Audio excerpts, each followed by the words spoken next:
اعوذ باللہ من الشیطان الرجیم بسم اللہ الرحمن الرحیم۔ تنگ دستی، غریبی اور فقر کو دور کرنے کے بارے میں سیدنا امام غزالی رحمۃ اللہ تعالی علیہ سے ایک دعا منقول ہے۔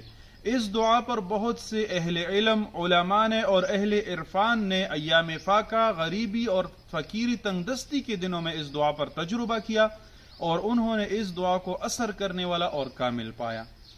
حضرت امام غزالی رحمۃ اللہ تعالی علیہ اس دعا کے بارے میں فرماتے ہیں کہ جو بندہ ہر جمعے کی نماز کے بعد اس دعا کا اہتمام کرے تو اللہ تعالیٰ ان کو مخلوق اور رزق سے بے نیاز کر دے گا، اور اللہ تعالیٰ ان کو ایسی جگہ سے رزق عطا فرمائے گا جہاں سے اس کو گمان بھی نہیں ہوگا۔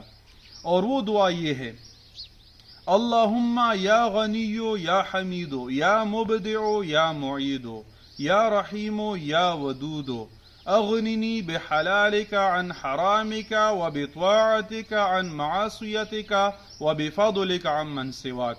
دعا آپ لوگ ہماری ویڈیو کی سکرین پر بھی دیکھ سکتے ہیں۔ اس دعا کا اہتمام کرے، ہر جمعے کی نماز کے بعد اس دعا کا اہتمام کرے تو اللہ تعالیٰ آپ کے ہر قسم کی تنگ دستی اور آپ کے فقر کو ختم کر دے گا اس دعا کی بدولت۔ اور یہ دعا ترمذی شریف کتاب الدعوات میں بھی مذکور ہے۔ اس طرح مزید اسلامی تعلیمات کے بارے میں ویڈیوز دیکھنے کے لیے ہمارے چینل کو سبسکرائب کریں، ویڈیو کو لائک کریں، کمنٹس کریں اور بیل کے آئیکن کو بھی دبائیں۔ وآخر دعوانا ان الحمدللہ رب العالمین۔